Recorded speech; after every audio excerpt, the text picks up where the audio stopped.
सभी को मेरा नमस्कार। बीए प्रथम वर्ष के रिवीजन वीडियो में पहला पार्ट इसका मैं दे चुकी हूँ क्योंकि बहुत ही ज़्यादा लंबा हो रहा था। अभी इस वीडियो में तुलसीदास का जीवन परिचय के बारे में आपको बताना चाहूँगी। तुलसीदास जो कि राम भक्ति के लिए बहुत ही प्रसिद्ध हैं, सगुण भक्ति धारा के कवि हैं। ये सगुण कवि धारा के राम भगत हैं। इनका जन्म 1554 विक्रमी संवत की बात हो रही है। राजापुर में इनका जन्म हुआ है। पिता इनके राजापुर के राजगुरु थे। माता का नाम हुलसी था, लेकिन इन्होंने बचपन यानी जन्म होते ही राम का नाम उच्चारण किया था, तो इनका नाम राम बोला पड़ गया था। 5 वर्ष की आयु में जन्म के तीसरे दिन इनकी माता का देहांत हो गया। सबने जो वहाँ के लोग थे उन्होंने कहा कि ये जो बच्चे का जन्म हुआ है ये अशुभ है, तो उनके पिता ने उनका आदर सम्मान नहीं किया। तो उनके लिए एक दासी ने उनका पालन पोषण किया। तुलसी की मृत्यु के बाद जो है राम बोला अपनी ससुराल हरिपुर लेकर गए। वहाँ पर उनकी मृत्यु सांप काटने से हो गई, यानी माँ उनकी बचाना चाहती थी, इसलिए राजापुर। इस प्रकार की घटनाएं बहुत सारी बताई जाती हैं कि उन्हें बचपन से ही अशुभ माना गया और बचपन से ही उन्होंने अपने पीड़ाओं का सामना भी करना पड़ा। राम भक्ति धारा में उनका बहुत ही अहम स्थान है। जैसा मैं आपको बता चुकी हूँ, उनकी मुख्यतः 12 रचनाएं मानी जाती हैं। 12 रचनाओं में रामचरितमानस जो है वो बहुत ही प्रसिद्ध है, जो कि हर हिंदू घर में मिलती है। तुलसीदास जी को समन्वयवादी कवि भी कहा जाता है। उन्होंने रामचरितमानस के आधार पर समन्वय स्थापित करने की कोशिश की है। वैराग्य संदीपनी, रामाज्ञा प्रश्न, रामचरितमानस, राम लला नछू, जानकी मंगल, पार्वती मंगल, कृष्ण गीतावली, दोहावली, विनय पत्रिका, कवितावली, बैरवे रामायण इत्यादि उन्होंने बहुत प्रसिद्ध रचनाएं लिखी हैं। कुछ उनकी अवधी भाषा में हैं तो कुछ ब्रज भाषा में हैं। गोस्वामी तुलसीदास जी राम काव्य धारा के मणिमाल के सुमेरु अगर कहे जाए तो अतिशयोक्ति नहीं होगी। राम कथा के पावन और गायन के माध्यम से भारतीय संस्कृति को अभूतपूर्व विस्तार और गौरव प्रदान उन्होंने किया। लोक प्रकृति, लोक संस्कृति, लोक नीति, लोक धर्म और लोक जीवन का जैसा विषाद निरूपण तुलसीदास ने किया है, वैसा शायद ही किसी कवि ने किया हो। तुलसीदास जी लोक मर्यादा के अनूठे कवि माने जाते हैं। उन्होंने भारतीय संस्कृति और सभ्यता को आगे बढ़ाया है। इन जैसे कवियों को पाकर के भारतीय साहित्य और भारतीय संस्कृति धन्य हो गई है। तुलसीदास जी ने अपने समय का गहन अध्ययन किया है। तत्कालीन समाज के बारे में उन्होंने गहनता से देखा है और अपनी रचनाओं में उसको लेके आने की कोशिश की है। उन्होंने किसानों की स्थिति के बारे में बहुत ही विस्तार से लिखा है। समन्वय का उन्होंने निर्गुण और सगुण का समन्वय किया है। लोक और शास्त्र का, शास्त्र के अनुसार क्या सही है और लोगों के अनुसार क्या सही है, उसका समन्वय करने की कोशिश की है। गृहस्थ और वैराग्य का समन्वय करने की कोशिश की है। भक्ति और ज्ञान का समन्वय करने की कोशिश की है। भाषा और संस्कृति का समन्वय, निर्गुण और सगुण और पंडित और अपंडित का समन्वय करने की उन्होंने कोशिश की है। उनकी भाषा मैं बता चुकी हूँ आपको कि अवधी और ब्रज भाषा का उन्होंने प्रयोग किया है। उनके जो राम हैं वो जन जन के प्रतिष्ठापक है। समन्वय की विराट चेष्टा करने की उन्होंने कोशिश की है। कालजयी उनकी रचना है जो हमेशा बनी रहेगी। आगे भी उनका नाम जो है इतने ही आदर के साथ लिया जाएगा। अगर उनकी भाषा की बात करें तो भाषा में उनका जो अनुभूति पक्ष है वो ज़्यादा मनोमय है। अभिव्यक्ति विधान जो है वो भी कलात्मक है। उन्होंने दोहा, चौपाई, कवित्त, सवैया, बैरवे, सोरठा, सोहर आदि छंदों का प्रयोग किया है। संस्कृत, अवधी और ब्रज भाषा का प्रयोग भी उन्होंने किया है। जाति से वो ब्राह्मण थे। मुनिया नाम की दासी ने उनका पालन पोषण किया। रत्नावली उनकी पत्नी का नाम था और उन्हीं से प्रेरणा पा करके उन्होंने राम भक्ति की ओर वो उन्मुक्त हुए थे। आइए सूरदास के जीवन के बारे में थोड़ा सा जान लेते हैं।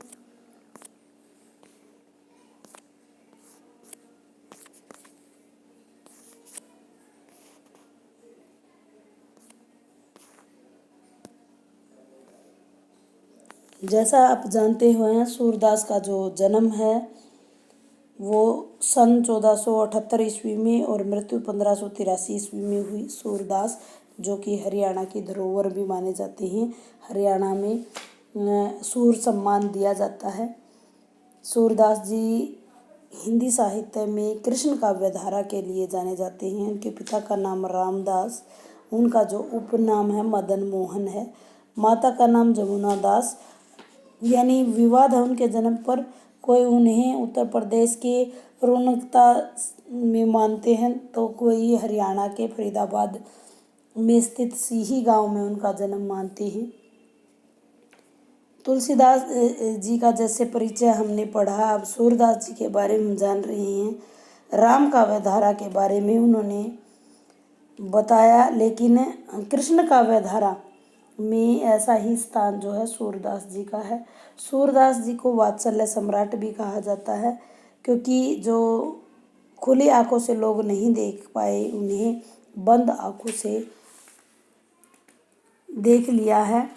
इसलिए उनके जन्मांध होने पर भी लोग संशय करते हैं कि इतना सुंदर वर्णन तो कोई भी आंखों वाला भी नहीं कर पाता है। उनके कला और भाव पक्ष दोनों ही मजबूत रहे हैं। उन्होंने कृष्ण की बाल लीलाओं का वर्णन किया है। उनकी बाल लीलाएं बहुत ही मनोहर ही वर्णन उन्होंने किया। विभिन्न चेष्टाएं, क्रीड़ाओं का वर्णन किया है। यशोदा माता के शिशु कृष्ण को पलने झुलाना, उनका पैदल चलना, माखन खाना, चांद को मांगने की हट करना, वात्सल्य वर्णन के वो सम्राट कहे जाते हैं। सूर ही वात्सल्य है और वात्सल्य ही सूर है। बहुत सारे आलोचकों ने इस प्रकार की बातें कही हैं। भक्ति भावना में उनका कोई दूसरा प्रावधान नहीं किया जा सकता, क्योंकि उन्होंने अपने आप को पतित बताया है। कहा है कि मैं पतित हूँ। और दास्य, जिस प्रकार से दास्य भावना से तुलसीदास जी भक्ति करते हैं, उनकी भक्ति में साख्य भावना है, मित्र का भावना है। मित्र के रूप में उन्होंने अपने ईश्वर को चाहा है। श्रृंगार वर्णन भी उन्होंने राधा कृष्ण के माध्यम से करने की कोशिश की है। इस क्षेत्र में सूरदास ने समता करने की कोशिश की है। विरह वेदना को इतना विस्तृत और गंभीर अनुभव करने वाला कोई भी ऐसा कवि हमें और दूसरा दिखाई नहीं देता। इसलिए ये अद्वितीय कवि हैं। हृदय की घनीभूत पीड़ाओं, आंसुओं के सत धाराओं में प्रकट होने वाली लहरों से इन्होंने वाकिफ करवाया है। सूरदास जी का सामाजिक वर्णन भी इतना ही व्यापक है। उन्होंने भ्रमर गीत के माध्यम से सगुण और निर्गुण में जो अंतर है उसको स्पष्ट करने की कोशिश की है। तात्कालीन समाज में जो रूढ़ियाँ फैली हुई है, जो विभिन्न प्रकार के आडंबर फैले हुए हैं, उसका समाधान करने की कोशिश भ्रमर गीत के माध्यम से उन्होंने की है। आइए मीरा के बारे में थोड़ा सा मैं बता देती हूँ। मीरा जो कि कृष्ण धारा की ही कवयित्री रही हैं। मीरा जो हैं बहुत ही अच्छे परिवार से रही हैं, लेकिन फिर भी उन्होंने सब कुछ त्याग कर मीरा ने कृष्ण भक्ति में अपना जीवन व्यतीत करने की कोशिश की। वो निरपेक्ष कृष्ण संप्रदाय में माने जाती हैं, यानी किसी भी संप्रदाय विशेष से वो जुड़ी हुई नहीं थी। 1498 में उनका जन्म हुआ कुड़की नाम के मारवाड़ रियासत राजस्थान में। उनके पिता का नाम राव रतन सिंह था, दादा का नाम राव दूधा था। उनका जो बचपन है वो कृष्ण भक्ति में ही गुजरा है। रैदास जी उनके कवि थे और विवाह उनका राणा सांगा के पुत्र भोजराज से हुआ और जल्दी ही उनकी मृत्यु हो गई थी। तो उनके जो देवर थे राणा, उन्होंने उनके ऊपर बहुत ज़्यादा अत्याचार किए। वो कृष्ण भक्ति और साधु संगति में रहना पसंद करती थी, जो कि उनके परिवार को अच्छा नहीं लगता था। उनको कुल नाशिनी, कुल घातक जैसी उपाधियाँ दी गई। अंत में वो अपने राजसी ठाठ बाट को छोड़ करके मंदिर में यानी द्वारिका के रणछोड़ मंदिर में रहने लगी और वृंदावन में उनकी अंतिम जो दिन थे वो वृंदावन के द्वारिका को छोड़ करके रणछोड़ मंदिर में रहने लगी थी और अंतिम समय वहीं पर उन्होंने गुजारा। उनकी मुख्यतः 11 रचनाएं हैं। गीत गोविंद का टीका, नरसी का माहरा, राग सोरठा के पद, मल्हार राग, मीरा की गिरभी, रुक्मणी मंगल, सत्यभानु, नरसिंह मेहता की हुंडी, चरित्र सफुद, यानी अलग अलग पद भी उनके मिले हैं। जो उनकी प्रसिद्धि है वो नरसिंह का माहरे के कारण है। उनकी जो साहित्यिक विशेषताओं की अगर बात करें तो उनकी भक्ति में माधुर्य भाव की प्रधानता है। उनका जो काव्य है वो प्रेम की गंभीर अभिव्यंजना है, विरह की वेदना और मिलन का उत्साह दोनों ही उनके काव्य में दिखाई दिए हैं।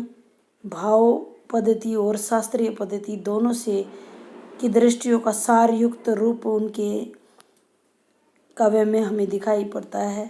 प्रेम भावना यानी पहली क्रांतिकारी महिला भी अगर उन्हें कहें तो अतिशयोक्ति नहीं होगी। भक्ति भावना से परिपूर्ण उनका काव्य है। विरह अनुभूति, रहस्य अनुभूति, गीति तत्व की अभिव्यंजना उनके काव्य में हुई है। भाषा शैली उनकी राजस्थानी मिश्रित ब्रज भाषा का प्रयोग है। कुछ कुछ गुजराती शब्दों का प्रयोग है। कहीं कहीं पंजाबी के भी एक आध शब्द दिखाई देते हैं। गुणों की अगर बात करें तो माधुर्य गुण इसमें दिखाई देते हैं। विरह वेदना उनकी बहुत ही व्यापक रही है। शांत रस रहा है। देखिए मैंने चारों के चारों यहाँ कवियों का संक्षिप्त वर्णन आपके सामने प्रस्तुत किया है।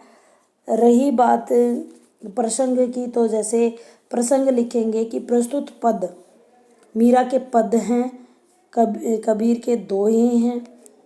कबीर का कोई भी दोहे को अगर आप व्याख्या करते हो तो लिखेंगे कि प्रस्तुत दोहा हमारी हिंदी की पाठ्य पुस्तक मध्यकालीन काव्य कुंज में संकलित कबीर के दोहों से लिया गया है। इसमें कबीर जी इस विषय के बारे में बताना चाहते, जैसे आत्मा परमात्मा के बारे में रहस्य का उद्घाटन कर रहे हैं या बाह्य आडंबरों का विरोध कर रहे हैं, मूर्ति पूजा का खंडन कर रहे हैं। जैसे मीरा के बारे में बात करें तो प्रस्तुत पद हमारी हिंदी की पाठ्य पुस्तक मध्यकालीन काव्य कुंज से संकलित कृष्ण उपासिका मीराबाई द्वारा रचित पदों से अवतरित किया गया है। इस पद में मीराबाई श्री कृष्ण के रूप सौंदर्य का वर्णन करते हुए उन्हें प्रणाम कर रही है। जैसे फिर आप उसकी व्याख्या करेंगे, फिर उसके विशेष के बारे में लिखेंगे कि श्री कृष्ण की सुंदरता का प्रभावशाली पूर्ण वर्णन किया है। भाषा सहज, सरल और भावानुकूल है। राजस्थानी मिश्रित ब्रज भाषा का प्रयोग किया है। कहीं कहीं तत्सम और तद्भव शब्दावली का भी प्रयोग है। प्रसाद गुण तथा माधुर्य गुण की सर्वत्र छाया दिखाई देती है। अनुप्रास, उल्लेख, अलंकारों का प्रयोग है। शांत रस का परिपाक है और गीति शैली में ये प्रयोग किया गया है। यानी 2 प्रश्न यहाँ हमारे कवर हो जाते हैं। मैं 4 प्रश्नों की बात आपको पिछले वीडियो में मैंने बताया कि 9 प्रश्न पूछे जाएंगे, जिनमें से कोई 4 प्रश्न आपने करने हैं। इसी विधा में मैं अगला वीडियो और लेके आऊँगी, क्योंकि वीडियो बहुत लंबा हो जाएगा। आपके इन्हीं चार वीडियो की सीरीज़ है ये। प्रथम वीडियो में मैंने कबीरदास के बारे में और पेपर कैसे करना है उसके बारे में बताया। दूसरे वीडियो में मैंने तीनों कवियों को आपको पूरा किया है, तुलसीदास, मीरा और सूरदास। अगले वीडियो में मैं आदिकाल से संबंधित सभी प्रश्नों का उत्तर आपको दूंगी और उससे अगले वीडियो में छंद क्या है, अलंकार क्या है, काव्य रूप क्या है, ये सारी बातें आपको बताऊंगी। उम्मीद करती हूँ आपको वीडियो जो है आपके लिए लाभदायक सिद्ध होगा। धन्यवाद।